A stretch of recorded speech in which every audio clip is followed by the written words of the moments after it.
Peoples party और नून league दोनों का दावा है कि आईनी तरमीम पास करवाने के लिए उनके पास नंबर्स पूरे हैं और जल्द यह मामला मुकम्मल हो जाएगा। बिलाल भुट्टो जरदारी ने कल अपनी पार्टी से यह कहा था कि यह आखिरी वीकेंड है, 26वीं तरमीम उसके बाद पास हो जाएगी। और नून लीग आज भी यह दावा कर रही है कि आज ही कोशिश करेंगे कि 26वीं तरमीम को मंजूर करवा लें। लेकिन इसी किस्म के दावे हुक्मरान जमातों ने 15 सितंबर को भी किए थे, लेकिन उस वक्त उनको नाकामी हुई थी। दोनों सेशन बुला लिए गए थे, लेकिन फिर बगैर किसी नतीजे के वो सेशंस खत्म कर दिए गए। और आज भी हमने देखा कि पूरा दिन काबीना का इजलास हो, कौमी असम्बली या सेनेट का इजलास हो, बार बार ताखीर का शिकार होता रहा। आज सुबह काबीना का इजलास 9 बजे होना था और हुकूमती ज़राए बता रहे थे कि काबीना के इजलास में 26वीं तरमीम की मंजूरी दी जाएगी, लेकिन अब तक वो इजलास नहीं हुआ है और इसीलिए दोनों हाउसेस का इजलास भी नहीं शुरू हुआ है, जहां पे हुकूमत दावे कर रही थी कि हम आईनी तरमीम पेश करेंगे। लेकिन बिलाल भुट्टो जरदारी ने आज दोबारा यह कहा है कि जो मुसवदा मौलाना फजल रहमान का है उस पर 100% इत्तेफाक हो चुका है। और पाकिस्तान तहरीक इंसाफ से भी उन्होंने कहा कि अब आप इसमें आके हिमायत करें। अगर आपने हुकूमत के ड्राफ्ट की हिमायत नहीं करनी है तो जो मुसवदा मौलाना फजल रहमान का है जिस पर आप इत्तेफाक कर चुके हैं उसके हक में आप आकर वोट दें। पाकिस्तान पीपल्स पार्टी और JUI की 100% इत्तेफाक। जहाँ तक जुडिशल रिफॉर्म्स की जो आइन साजी होना है उसके कंटेंट के बारे में तय हो चुका है।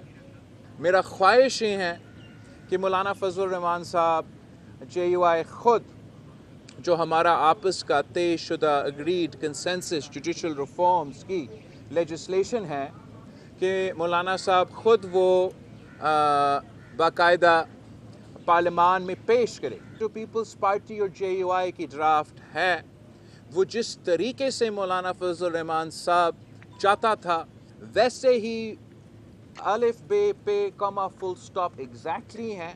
मैं उम्मीद करता हूँ कि मौलाना फजल रहमान साहब PTI को भी इस बात पे कायल कर सकता है कि जो हुकूमत के ड्राफ्ट है तो चले हुकूमत के ड्राफ्ट को तो वोट ना दो, मगर मौलाना फजल रहमान साहब के ड्राफ्ट जिसमें आपका एक एतराज़ भी मौजूद नहीं है तो आप अब साबित करें कि आप सियासी जमात हो, कोई सोशल मीडिया का लश्कर नहीं, सियासी जमात।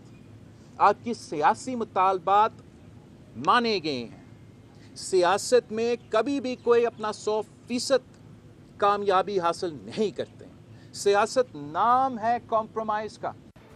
बिलाल भुट्टो जरदारी कह रहे थे कि पाकिस्तान तहरीक इंसाफ साबित करे कि वो एक सियासी जमात है या सोशल मीडिया का लश्कर है। और वो कह रहे हैं कि जो मुसवदा फजल रहमान का है जिस पर आप इत्तेफाक कर चुके हैं उसकी आप हिमायत करें। लेकिन barrister Gohar, chairman barrister Gohar ने आज प्रेस कॉन्फ्रेंस करके ये बताया है कि आज जो हमारी मुलाकात थी बानी पाकिस्तान तहरीक इंसाफ से वो नामुकम्मल रही क्योंकि इतना वक्त नहीं दिया गया कि हम मुशावरत मुकम्मल कर सकें। और तहरीक इंसाफ दोबारा इमरान खान से मुलाकात का वक्त चाहती है। इमरान खान ने भी अपने 4 रहनुमाओं से मुलाकात की गुजारिश की है और ये कहा है बैरिस्टर गौहर ने कि अगर हमें मुलाकात का मौका नहीं दिया तो हम मुशावरत मुकम्मल नहीं कर सकेंगे और इस तरमीम के हक में उनकी इजाज़त के बगैर, उनके अहकामात के बगैर वोट नहीं दे सकेंगे। हमें ये उम्मीद थी कि हमारा 1.5 घंटे की मुलाकात होगी खान साहब के साथ।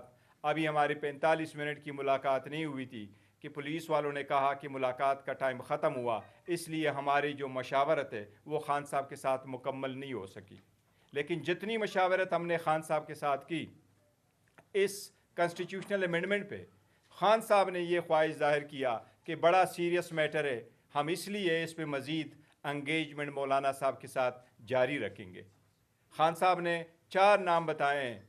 उमर अयूब साहब जो लीडर ऑफ द अपोजिशन है कौमी असम्बली में, शिबली फराज साहब जो लीडर ऑफ द अपोजिशन है हमारे सेनेट में, अहमद बचर साहब जो हमारे लीडर ऑफ द अपोजिशन है पंजाब असम्बली में, और अलीमीन गंडाफूर साहब जो हमारे वज़ीर आला है KPK के। वो कह रहे हैं कि मेरे साथ ज़्यादा मशावरत के लिए ये चारों भी आएँ। और मौलाना साहब को हमने वाज़े तौर पर किया है कि जब तक खान साहब की फ़ाइनल हिदायत हमारे पास नहीं आती हम इस पोजीशन में नहीं होंगे कि हम इस पर वोट कर सकें। चेयरमैन पाकिस्तान तहरीक इंसाफ बैरिस्टर गौहर ये कह रहे हैं कि इमरान खान ने अभी तक हतमी फैसला नहीं किया है कि क्या पाकिस्तान तहरीक इंसाफ इस आईनी तरमीम के हक में वोट देगी या इसकी मुखालफत करेगी।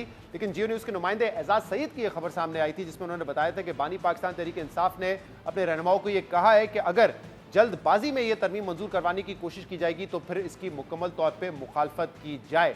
लेकिन कल हैदराबाद में खिताब करते हुए Bilawal Bhutto Zardari chairman peoples party उन्होंने वाज़े तौर पे कहा था कि हमने ऑपोजिशन को साथ मिलाने की कोशिश की है, उनकी बातें भी मानी हैं, लेकिन अब अगर ऑपोजिशन इसमें हमारा साथ नहीं देगी तो हम ब्रूट मेजॉरिटी के जरिए इस तरमीम को मंजूर करवाएंगे। जो रास्ता हमें चुनना पड़ेगा वो मुतनाज़ा रास्ता है और उससे इंस्टेबिलिटी भी बढ़ेगी, लेकिन फिर हमारे पास आईनी तरमीम को मंजूर करवाने का और कोई ऑप्शन नहीं बचेगा।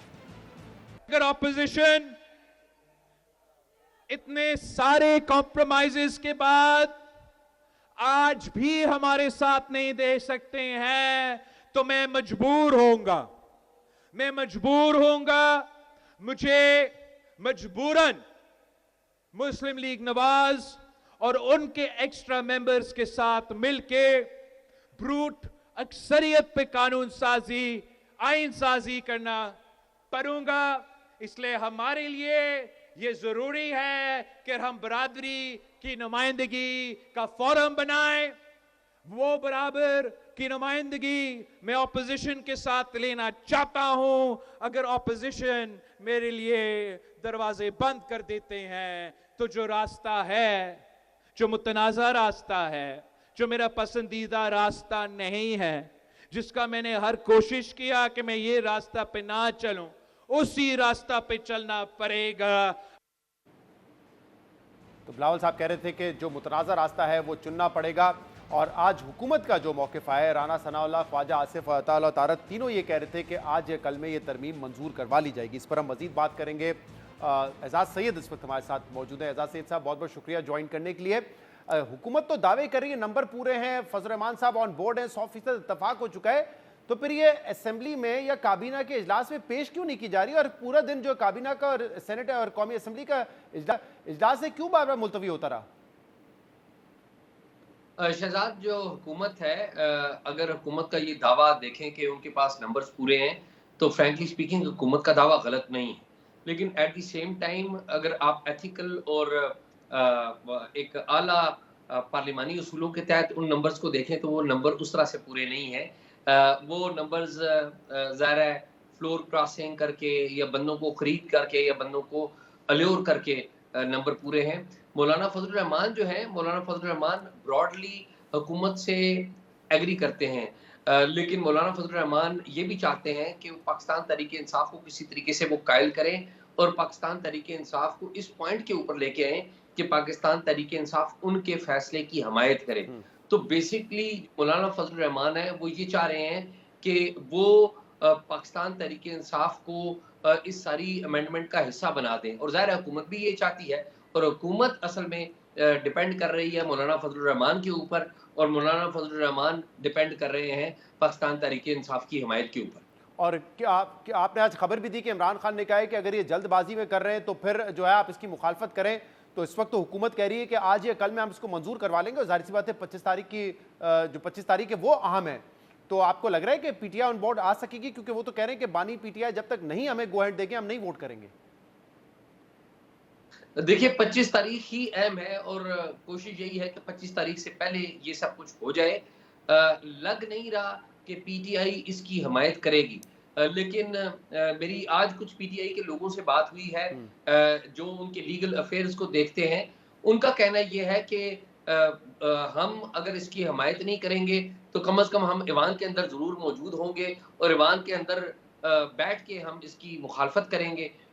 तो ये 25 से पहले तो किसी ना किसी तरीके से मंजूर करवाएंगे। कोशिश यही है, मौलाना फजल रहमान चाहते हैं कि वो भी पीटीआई के साथ ही आए, क्योंकि मौलाना फजल रहमान को इस बात का नुकसान होगा पॉलिटिकली लेटर ऑन कि अगर वो पीटीआई को साथ लेकर नहीं चलते। ओके, बहुत बहुत शुक्रिया।